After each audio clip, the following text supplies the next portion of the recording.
Hello दोस्तों, स्वागत है एक बार फिर से आपके अपने यूट्यूब चैनल किरण लर्नर्स अकेडमी में। हम कर रहे हैं दोस्तों जो एग्ज़ाम होता है ये बिहार स्टाफ सिलेक्शन कमीशन का अवर प्रखंड सांख्यिकी पदाधिकारी स्टैटिकल ऑफिसर, इसके लिए हम करें मॉडल प्रैक्टिस सेट। और सेट नंबर 1 के हमने 2 पार्ट किए थे, अभी इस वीडियो में कवर करेंगे इसका थर्ड पार्ट, क्वेश्चन नंबर 51 से लेकर 75 तक। और ये है अभी टॉपिक रहने वाला है सामान्य विज्ञान और गणित। इसके मिक्स क्वेश्चन होते हैं, पहले सामान्य विज्ञान फिर गणित के। ठीक है, टोटल वैसे 150 क्वेश्चन होते हैं एक पूरे के पूरे सेट में। इसको हम 6 पार्ट में कवर करते हैं। चलिए स्टार्ट करते हैं इसका थर्ड पार्ट। क्वेश्चन नंबर 51 है, मेंडलीव के आवर्त नियम के अनुसार इनमें से कौन सा सत्य है, इनमें से कौन सा ट्रू है, ये आपको बताना है। तत्वों के गुणधर्म उनके परमाणु द्रव्यमान के आवर्ती फलन होते हैं। दोस्तों पहले ही अपने आप में ध्यान रखना है, पहली जो स्टेटमेंट है यही करेक्ट है। ठीक है, पहली स्टेटमेंट क्या है, करेक्ट है। तत्वों के गुणधर्म उनके परमाणु क्रमांक के आवर्ती फलन होते हैं, ये गलत है। तत्वों के गुणधर्म उनके रंग की आवर्त, ये भी गलत है। तत्वों के गुणधर्म उनके चुंबकीय गुणों, ये भी गलत है। ध्यान रखेंगे, तत्वों के जो गुणधर्म होते हैं उनके परमाणु द्रव्यमान, ठीक है, जो उनका एटॉमिक मास होता है उसके आवर्ती फलन होते हैं। राइट आंसर होगा इसका ऑप्शन फर्स्ट।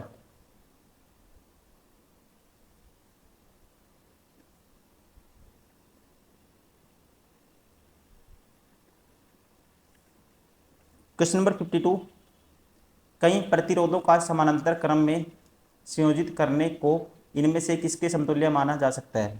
इन, ठीक है, कई प्रतिरोध मतलब कई रेजिस्टेंस को जो पैरेलल आप पैरेलल कॉम्बिनेशन में अटैच करोगे तो वो किसके समतुल्य होगा, किसके इक्विवेलेंट होगा, ये आपको बताना है। तो ध्यान रखेंगे ये होगा चालक की अनुप्रस्थ काट के क्षेत्रफल में वृद्धि करना। Option first is correct.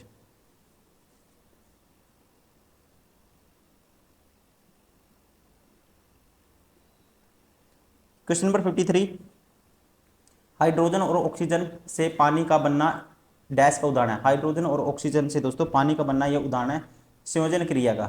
ठीक है, संयोजन प्रतिक्रिया का। Option first is correct.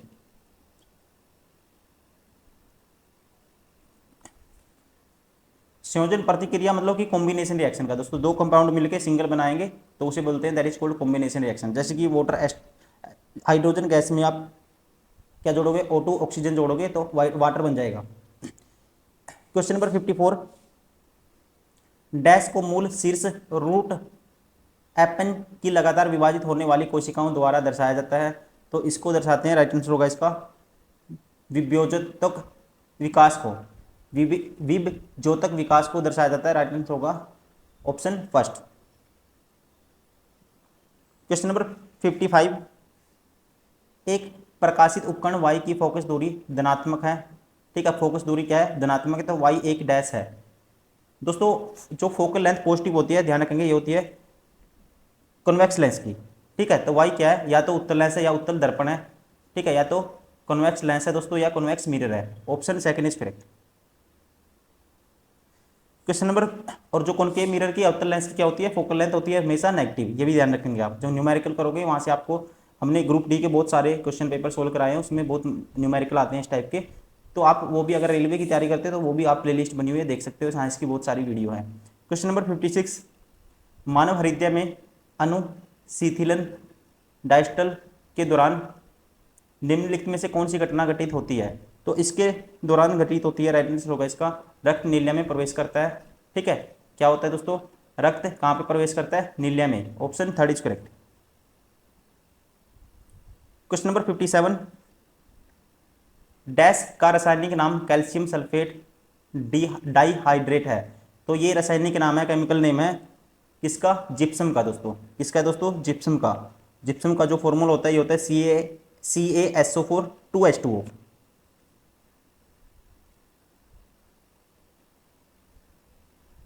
Question number 58, lens द्वारा उत्पन्न आवर्धन किसके बराबर होता है। लेंस द्वारा दोस्तों उत्पन्न आवर्धन मतलब कि इसने बोला मैग्निफिकेशन। ठीक है, तो ये होता है V/U के बराबर। Option third is correct.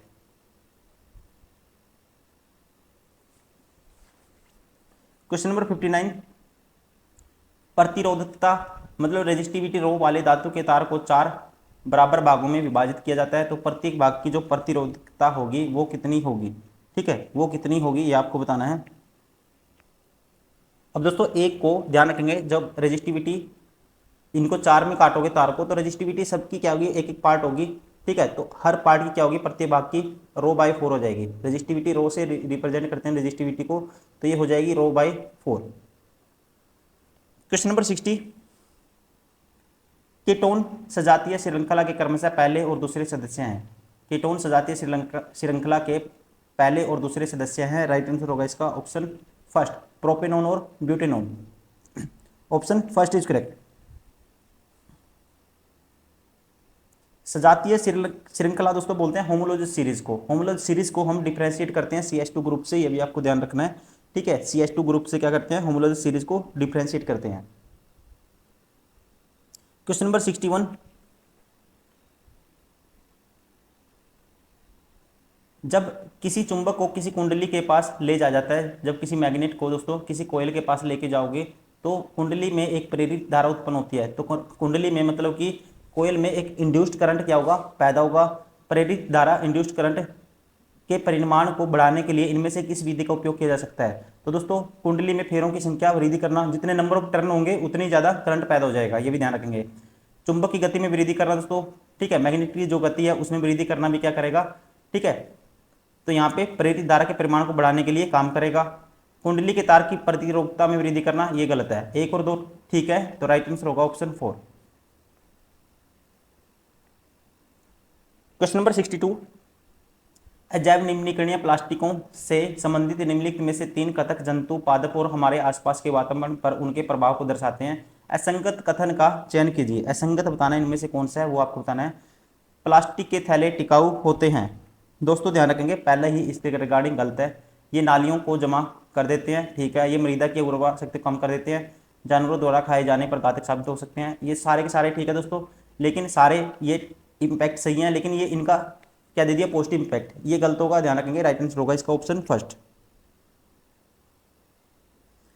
Question number 63, एक गोलीय दर्पण स्पेरिकल मिरर सीधा एक छोटा प्रतिबिंब निर्मित करता है, ठीक है। एक सीधा मतलब कि सीधी इमेज बनाता है और छोटी इमेज बनाता है। गोलीय दर्पण के बारे में सही कथनों की पहचान कीजिए। तो इनमें से वो कौन सा दर्पण हो सकता है, ये आपको बताना है। दर्पण अवतल है दोस्तों, दर्पण अवतल है ये हम नहीं कह सकते। दर्पण एक आभासी प्रतिबिंब निर्मित करता है, ये ठीक है। क्या बनाता है, एक आभासी प्रतिबिंब बनाएगा। दर्पण की फोकस दूरी दोस्तों धनात्मक होगी, ठीक है। तो यहाँ होगी जो दर्पण की धनात्मक होगी फोकस दूरी, क्योंकि इसने बनाई है एक सीधा और छोटा प्रतिबिंब बनाएगा, तो इसका मतलब उसकी जो फोकस दूरी होगी वो पॉजिटिव होगी। ये 2 ठीक है, बी और सी। राइट आंसर होगा इसका ऑप्शन 4, क्योंकि ये ध्यान रखेंगे उत्तल दर्पण से बनने वाला दोस्तों प्रतिबिंब हमेशा क्या होता है, आभासी और सीधा होता है और वस्तु से छोटा होता है। तो यहाँ पे जो लेंस है वो है उत्तल लेंस, सॉरी दर्पण है जो मतलब कि मिरर है वो है उत्तल दर्पण, मतलब कि कॉन्वेक्स मिरर। कॉन्वेक्स मिरर के केस में फोकस दूरी हमेशा पॉजिटिव होती है, जैसे क्वेश्चन अभी आया था इससे पहले भी, ठीक है। और जो एक आभासी प्रतिबिंब निर्मित करता है ये भी ठीक है, बी और सी ध्यान रखेंगे, इस वजह से ठीक है। क्वेश्चन नंबर 64, 6 फेरों वाली एक धारावाही वृत्ताकार कुंडली के कारण उत्पन्न चुंबकीय क्षेत्र समान धारा प्रवाह के वृत्ताकार लूप के कारण उत्पन्न चुंबकीय क्षेत्र के डैश के बराबर होगा दोस्तों। तो ये होगा 6 गुना। जितने नंबर ऑफ टर्न होंगे तो मैग्नेटिक फील्ड भी उतने गुना हो जाएगा। तो राइट आंसर होगा इसका ऑप्शन 4। क्वेश्चन नंबर 65, मौखिक गर्भ निरोधक गोलियां डैश को रोककर काम करती है। मौखिक गर्भ निरोधक गोलियां, तो राइट आंसर होगा इसका ऑप्शन 3, अंडोत्सर्ग और निषेचन को रोककर काम करती हैं। Option 3 is correct. Question number 66, निम्न में से कौन सा सर्वाधिक विद्युत धनात्मक तत्व है दोस्तों, मतलब कि इलेक्ट्रोपॉजिटिव है सबसे ज्यादा। तो ये है इनमें से, ये है दोस्तों ध्यान रखेंगे सीजियम। राइट आंसर होगा इसका caesium, option first is correct. Question number 67, निम्न में से कौन सा औषधीय पौधा रक्तचाप के उपचार के लिए सबसे अच्छी औषधि माना जाता है, ठीक है। ये क्वेश्चन भी कहीं ना कहीं पूछा जाता है बार बार। तो ये है दोस्तों माना जाता है सर्पगंधा, ठीक है। सर्पगंधा है जो औषधीय पौधा है जो रक्तचाप के उपचार के लिए सबसे अच्छी औषधि माना जाता है, ध्यान रखेंगे। Option 4 is correct. Question number 68,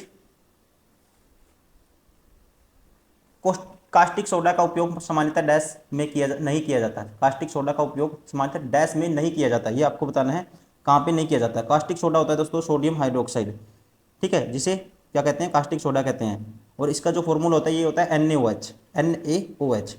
और इसका जो उपयोग नहीं किया जाता है सामान्यतः, ये आपको बताना है डिटर्जेंट उद्योग में होता है, कपड़ा उद्योग में भी होता है, कागज एवं लुगदी उद्योग में होता है। अमोनिया निर्माण में इसका प्रयोग नहीं होगा। ठीक है, अमोनिया में इसका नहीं होगा, ध्यान रखेंगे। राइट आंसर होगा इसका ऑप्शन 4। क्वेश्चन नंबर 69, 200 न्यूटन के नियत बल से लिफ्ट द्वारा किया गया कार्य 1000 जूल है, तो लिफ्ट द्वारा तय की गई दूरी बताओ। दोस्तों ध्यान रखेंगे, यहाँ पे वर्क डन होता है फोर्स गुना डिस्टेंस। वर्क डन होता है फोर्स गुना डिस्टेंस, तो डिस्टेंस बतानी है आपको, तो ये होगा वर्क डन बटे में फोर्स बराबर है डी। तो वर्क डन की वैल्यू क्या है, 1000 जूल है, और फोर्स क्या है दोस्तों, 200 न्यूटन है। तो डिस्टेंस कितना आएगा, तो ये आएगा 5 metre. Option 2 5 10 5 metre, option second is correct. Question number 70, nickel cadmium, ठीक है, निकिल कैडमियम बैटरी का प्रयोग होता है, तो इसका यूज होता है, राइट आंसर होगा कैलकुलेटर में, ट्रांजिस्टर में, कार्डलेस इलेक्ट्रॉनिक उपकरण सभी में होता है। राइट आंसर होगा ऑप्शन 4। क्वेश्चन नंबर 71, एक हल्के एवं एक भारी पिंड की गतिज ऊर्जा समान है, इसका संवेग अधिक है।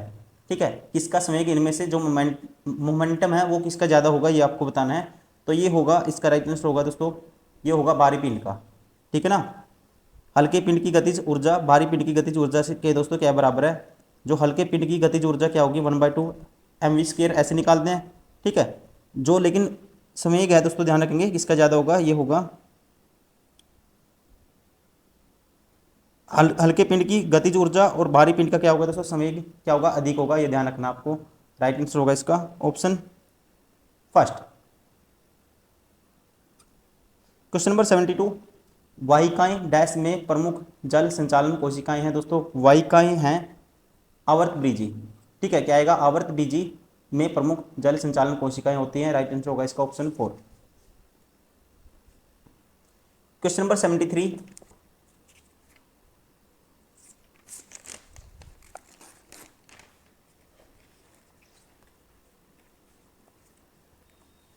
डैश कोशिका विभाजन में वृद्धि करता है। दोस्तों कोशिका विभाजन में, सेल डिवीजन में जो वृद्धि करेगा ये होता है साइटोकोनिन। कौन करता है, साइटोकोनिन। राइट आंसर होगा इसका ऑप्शन 3। क्वेश्चन नंबर 74, कीट बक्सी पौधे जिस मृदा में उगते हैं उसमें कमी रहती है, तो उसमें जो कमी रहती है ये रहती है नाइट्रोजन की। Option 3 is correct. Question number 75, किस पदार्थ का उपयोग बर्तनों को चमकीला बनाने के लिए किया जाता है। दोस्तों ठीक है, बर्तनों को चमकीला बनाने के लिए यूज किया जाता है। राइट आंसर होगा जिंक ऑक्साइड का। किसका यूज करते हैं, जिंक ऑक्साइड का। Option 4 is correct. दोस्तों ये था इसका थर्ड पार्ट। ठीक है, BSSC का, ठीक है, बिहार स्टाफ सिलेक्शन कमीशन अवर प्रखंड सांख्यिकी पदाधिकारी स्टैटिकल ऑफिसर का ये था। ठीक है, इस एग्जाम का ये हम करें मॉडल प्रैक्टिस सेट, और सेट नंबर 1 का ये था थर्ड पार्ट। नेक्स्ट वीडियो में इसका हम कवर करेंगे फोर्थ पार्ट, उसमें होगा maths. Thank you, bye bye, take care.